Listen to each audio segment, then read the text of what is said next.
Assalamualaikum warahmatullahi wabarakatuh. Tren digital radio, radio digital terbaik masa kini.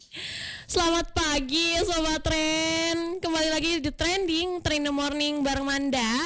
Seperti biasa aku bakal temenin kamu sampai jam 1 siang nanti ya, dengan informasi-informasi yang gak cuma hangat nih, tapi juga penting banget buat kehidupan kita sehari-hari. Dan pagi ini spesial banget karena kita masuk ke sesi talk show bareng narasumber dari pemerintah daerah Kabupaten Purwakarta. Topik kita pagi ini adalah tentang progres Rutilahu 2025, wujud nyata kepedulian pemerintah.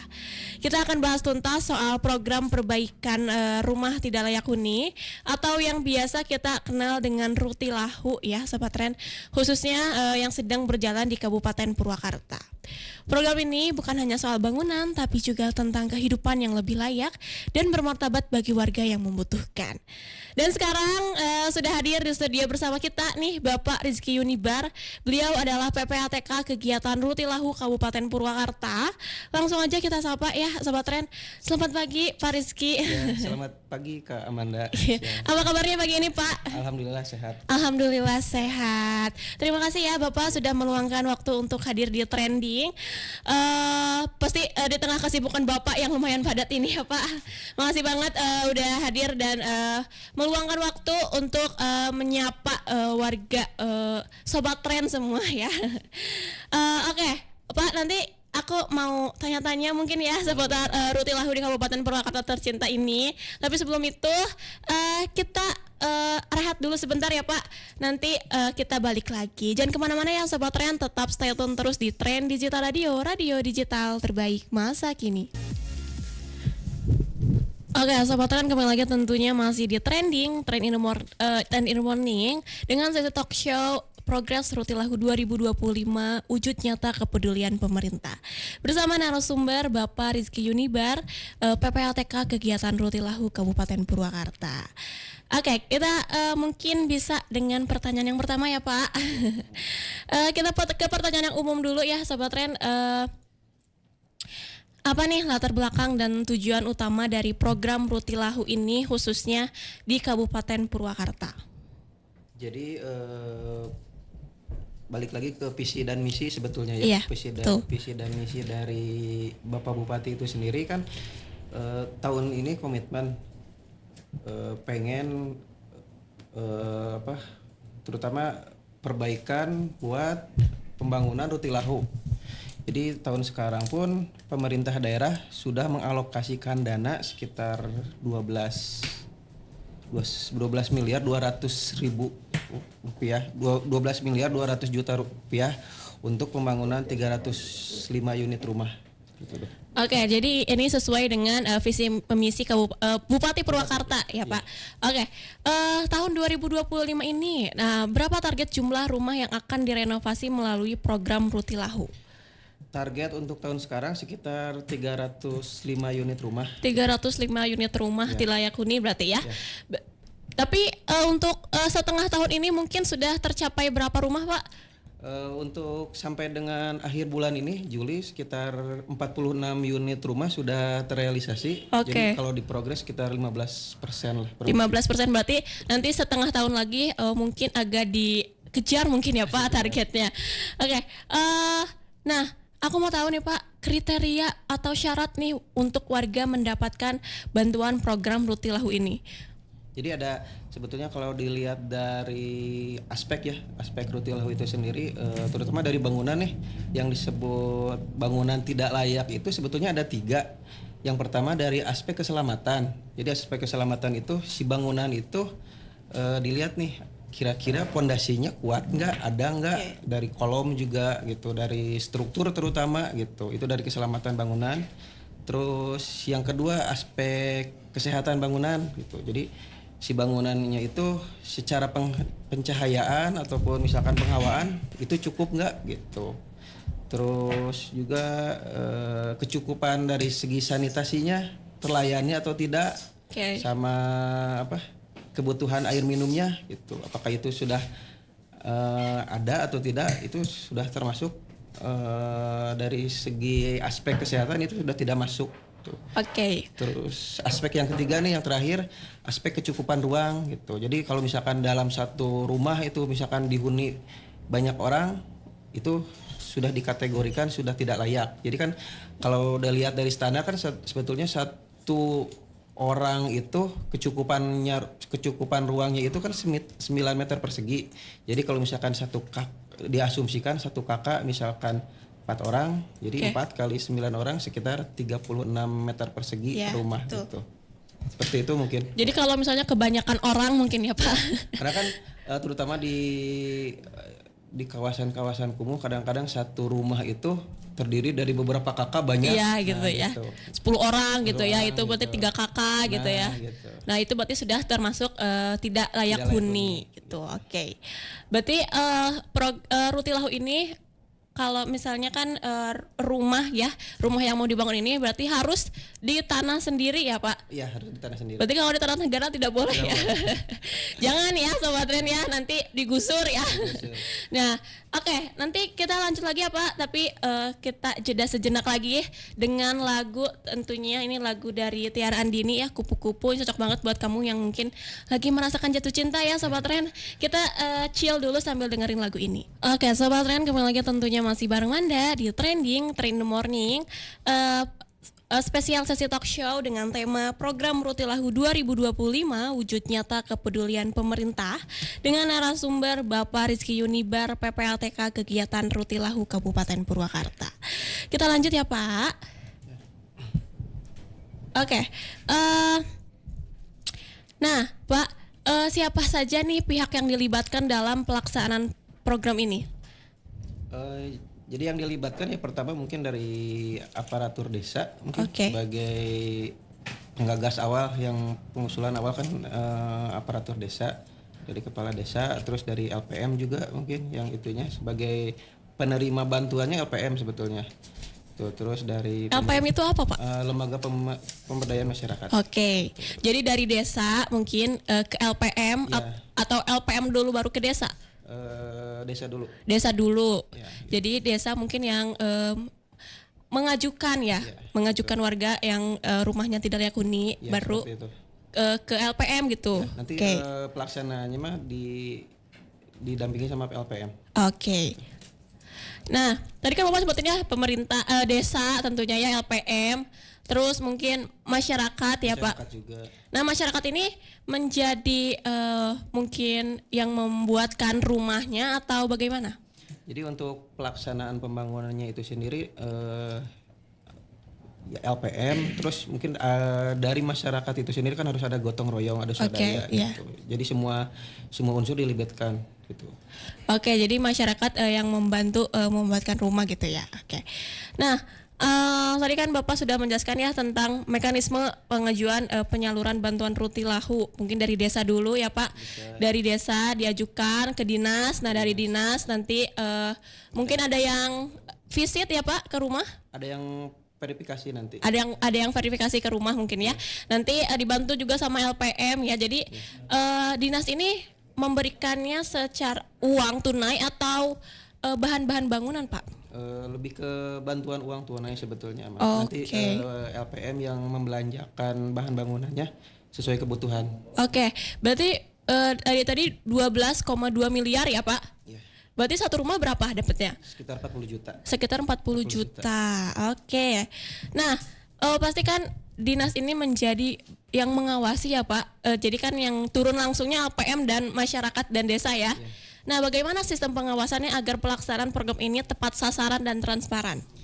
Jadi dari pertama kali misalkan kegiatan ini dilaksanakan, kami menurunkan juga tim fasilitator.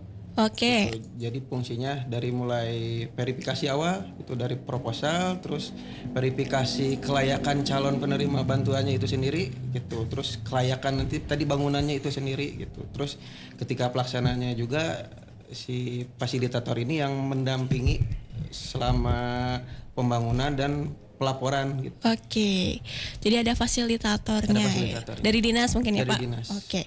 Nah, pasti ya Pak, program ini tuh kan pasti ada kendala-kendala yang dihadapi ya selama proses pembangunan. Nah, apakah ada kendala-kendala apa aja Pak kendala-kendala yang dihadapi di lapangan mungkin atau dari dinasnya sendiri? Kalau kendala sampai saat ini sih lebih ke swadaya terutama ya, swadaya yang punya rumah. Kadang-kadang ketika dibangun si yang punya rumah itu ketersediaan swadayanya kadang-kadang terbatas gitu. Jadi kadang-kadang tadinya bangunannya misalkan mau dibangun dengan budget 40 juta, terus misalkan butuh swadaya mungkin sekitar 5 atau 10 juta, si masyarakat kadang-kadang tidak mampu untuk swadaya gitu. Oke. Jadi swadaya ya dari yang punya rumah Yang sendiri. punya rumah harus ada swadaya juga gitu. Oke. Oh jadi yang punya rumah juga harus memegang Jadi uang atau gimana Pak? swadaya bukan berarti dalam bentuk uang saja sih sebetulnya, bisa jadi dalam bentuk tenaga misalkan dia pengen bantu untuk pekerjaannya, nah itu sudah termasuk swadaya. Atau misalkan dia ya uang juga sih sebetulnya perlu gitu. Cuman indikatornya swadaya itu bukan ke uang sebetulnya, malah itu misalkan dia punya bahan bangunan yang lain misalkan, nah itu bisa jadi swadaya. Oke. Nah, dinas itu sendiri Pak, di Disperkim Purwakarta ini mungkin ada kerjasama sama pihak lain, kayak mungkin bantuan dari pihak lain, misalnya dari Basnas atau dari mana? Ya selama ini kami tidak sendiri tidak sendiri. Jadi dari Basnas juga ada, terus dari pemerintah pusat pun ada sih sebetulnya bantuan Rutilahu itu gitu. Jadi tidak semua itu bantuan untuk pembangunan Rutilahu di tahun sekarang ini sumbernya dari APBD tidak, tapi ada dari Basnas ataupun dari pihak pusat. Iya, dari pihak swasta mungkin. Dari pihak swasta juga ada. Jadi bergotong royong ya Pak untuk membantu masyarakat yang rumahnya tidak layak huni. Nanti kita lanjut lagi ya Pak. Kita dengerin dulu nih lagu dari Nadine Amijah yang judulnya Bertaut. Enjoy. Sobat Tren, kembali lagi tentunya masih bareng Manda di program Trending Trend in the Morning, spesial sesi talk show dengan tema program Rutilahu 2025 wujud nyata kepedulian pemerintah dengan narasumber Bapak Rizky Yunibar, PPLTK Kegiatan Rutilahu Kabupaten Purwakarta. Kita lanjut ya Pak. Ya. Masih semangat? semangat. Masih semangat dong ya. Nah, aku mau tahu ya Pak, dampak sosial dan ekonomi ini dari program ini terhadap warga penerima manfaat. Jadi dampak langsung dirasakan masyarakat itu sangat signifikan sih sebetulnya, terutama dari warga yang sebelumnya tinggalnya tidak layak, sekarang alhamdulillah setidaknya masyarakat bisa tinggal lebih aman, sehat dan lebih nyaman. Jadi jadi ada yang mungkin kan tadi ya itu tidak layak huni ya, dari keselamatan, kesehatan, kecukupan ruang. Mungkin sekarang jadi lebih nyaman ya Pak tinggal di rumahnya gitu ya. Jadi yang asalnya mungkin tidak ada WC mungkin ya jadi ada WC ya, jadi gitu ya Sobat Red. Nah, program Rutilahu ini kan sangat bermanfaat ya Pak untuk masyarakat sekitar tentunya ya, atau warga yang menerima manfaat. Apakah program ini akan terus berlanjut di tahun-tahun mendatang atau bagaimana Pak? Kalau lihat dari trennya itu kan alhamdulillah positif sambutannya. Insya Allah tahun depan pun kami akan mengalokasikan dana lebih besar dari tahun sekarang gitu. Jadi tahun depan mungkin ya mungkin lebih besar, jadi mungkin jadi 80 juta mungkin ya Pak.